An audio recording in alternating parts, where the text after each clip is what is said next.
Japón, el país de los trenes puntuales, las calles impecables, la reverencia y el silencio. Un país donde puedes olvidar tu cartera en el asiento del metro y encontrarla intacta una hora después. Donde el orden es casi una religión y sin embargo. En ese mismo Japón, en esas mismas ciudades, donde todo funciona, donde todo está bajo control, hubo personas que convirtieron la confianza de sus víctimas en un arma, que usaron el amor para quitar vidas, que usaron la deuda para esclavizar, que usaron su propio trabajo para eliminar vidas sin dejar rastro. Esta noche abriremos 5 expedientes más, 5 casos que Japón tardó en asimilar y que tú vas a tardar en olvidar.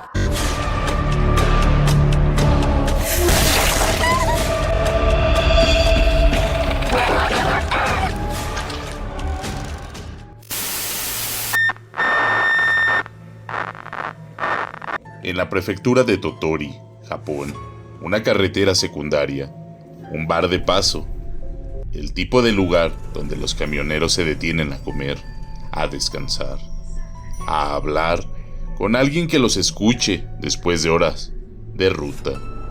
Miyuki trabajaba ahí como camarera, sonriente, accesible, el tipo de persona a quien fácilmente le cuentas tus problemas y a quien fácilmente le prestas dinero, porque eso hacían sus clientes, le prestaban dinero, grandes cantidades, millones de yenes, y Miyuki los aceptaba, los necesitaba y no tenía ninguna intención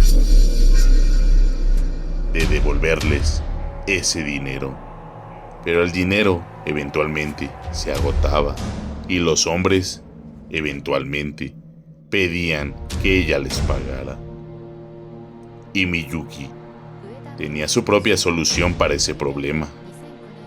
Abril de 2009, Kazumi Yabe, camionero de 47 años de edad, le había prestado aproximadamente 2.7 millones de yenes a Miyuki. Esa noche salió a encontrarse con ella. Miyuki le había puesto pastillas para dormir en la bebida. Kazumi perdió la conciencia. Miyuki lo llevó a la orilla del mar y lo ahogó. 6 meses después, octubre de 2009, Hideki Maruyama, propietario de una tienda de artículos electrónicos, de 57 años de edad. El mismo método, las mismas pastillas, el mismo río, el mismo silencio. Cuando la policía comenzó a investigar la desaparición de ambos hombres y a trazar conexiones, descubrió algo más perturbador que los 2 crímenes. Todos los hombres con quienes Miyuki había tenido relaciones cercanas en los años anteriores habían muerto en circunstancias poco claras. 6 muertes sospechosas entre 2004 y 2009. Solo 2 llegaron al juicio con evidencia suficiente. La Corte Suprema de Japón la condenó a muerte en 2017.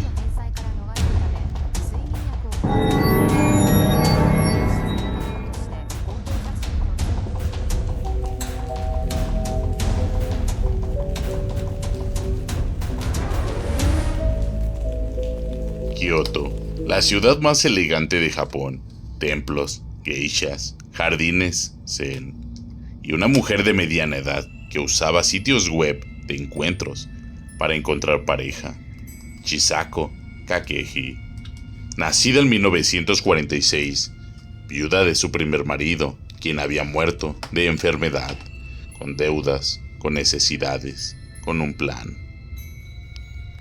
Chisako accedió a agencias de emparejamiento digital. No buscaba amor, buscaba hombres mayores, adinerados y solitarios. los cortejaba, se ganaba su confianza, los convencía de hacer testamento a su favor o de designarla como heredera, y luego los envenenaba con cianuro, que obtuvo de su trabajo en una imprenta. El primer caso fue en 2007. Toshiaki Suehiro, 79 años, le debía 48 millones de yenes y le quitó la vida para no pagar. Después de su muerte, escribió una carta a los hijos de Suehiro, diciéndoles que había saldado la deuda usando la herencia de otro hombre. En una década, Chisako acumuló una fortuna de 1,000 millones de yenes, aproximadamente 8.7 millones de dólares, pagados por los seguros de vida y herencias de los hombres que confiaron en ella. Fue arrestada en 2014, 2 meses después del asesinato de su último marido. En el interrogatorio finalmente confesó y dijo: hoy me reiré y mañana moriré si me condenan a muerte. Si tenía intención de matarlos, y no me arrepiento de nada, se lo merecían.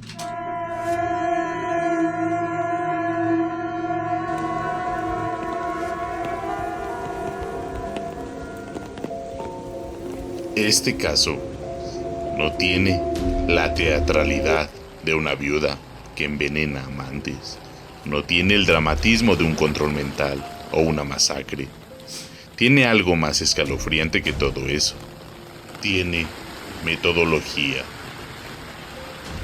En las prefecturas de Miyazaki, Japón rural y urbano al mismo tiempo, entre 1980 y 1985, Hisashi envenenó a al menos 10 personas. Usó cianuro, usó pesticidas, pero no actuó por odio. No lo hizo por celos, ni tampoco por un delirio. Lo hizo por dinero. El sistema era simple y frío. Tomaba seguros de vida sobre personas cercanas. Esperaba el tiempo suficiente para no levantar sospechas y luego los envenenaba. Cobraba el seguro, esperaba y buscaba a la siguiente víctima. 5 años, 10 personas documentadas. El tipo de crimen que solo funciona porque nadie espera que alguien sea tan calculadamente paciente.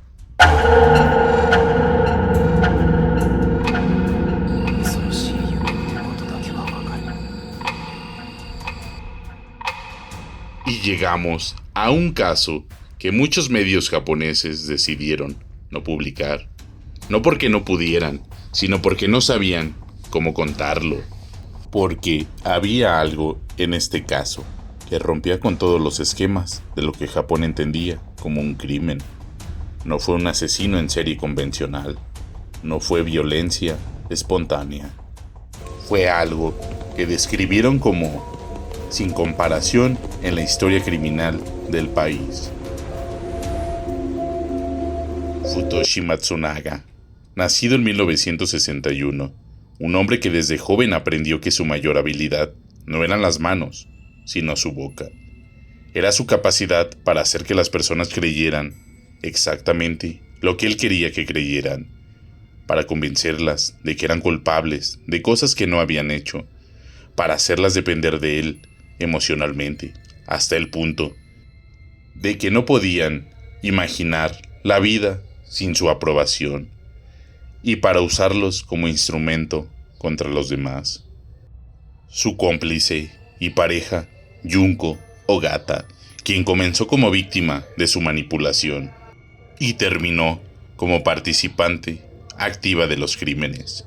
El mecanismo que Matsunaga construyó es lo que hace que este expediente sea diferente a todo lo demás. Matsunaga nunca quitó la vida con sus propias manos, hacía que las víctimas se la quitaran entre sí. Primero, atraía a personas usando engaños, promesas románticas, negocios falsos. Una vez dentro de su círculo, los endeudaba, los aislaba, los hacía vivir en el mismo apartamento, bajo sus reglas. Los grababa cometiendo actos comprometedores y amenazaba con exponer esas grabaciones. Los convencía de que eran responsables de asesinatos anteriores, creándoles una culpa falsa que los paralizaba. Las víctimas incluyen 6 miembros de la propia familia de Junko Ogata: su padre, su madre, su hermana y el esposo de esta, encerrado en un baño y privado de alimento hasta morir de inanición el 13 de abril de 1998.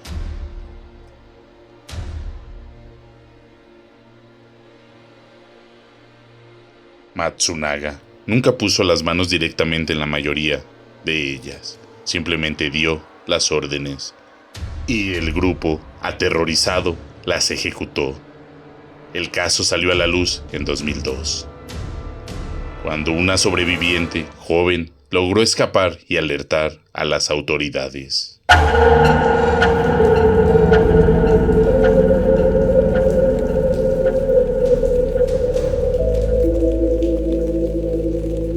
Hay historias criminales que parecen ser sacadas de una película de terror, pero estas ocurrieron en la vida real. Una de ellas es la de Miyoko Sumida, una mujer que se convirtió en el centro de uno de los casos más perturbadores de Japón. Durante la década de los 2000, Miyoko reunió a su alrededor a un grupo de personas vulnerables, utilizando la manipulación psicológica, amenazas y control emocional. Logró que varias víctimas dependieran completamente de ella. Las investigaciones revelaron que Sumida no actuaba sola. Bajo su influencia, algunos miembros del grupo participaron en actos violentos contra familiares y conocidos. Lo más inquietante era que muchas de las víctimas eran obligadas a romper lazos familiares y entregar dinero o propiedades. Con el tiempo, las autoridades descubrieron una serie de muertes sospechosas relacionadas con el grupo, aunque no siempre existían pruebas directas que la señalaran como autora material. Pero Miyoko aislaba a sus víctimas de familiares y amigos, utilizaba amenazas, violencia física y humillaciones para someterlas. Forzó a algunos seguidores a maltratar o incluso a quitar la vida a sus familiares cercanos. Mantuvo una estructura de control donde las víctimas terminaban vigilándose y castigándose entre sí. Algunas estimaciones sugieren que la red dirigida por Miyoko Sumida pudo estar vinculada a más de una decena de asesinatos, aunque el número exacto sigue siendo objeto de investigación y debate. En 2012 fue arrestada por la policía japonesa. Sin embargo, antes de que pudiera celebrarse un juicio completo, fue encontrada muerta en su celda, aparentemente por suicidio.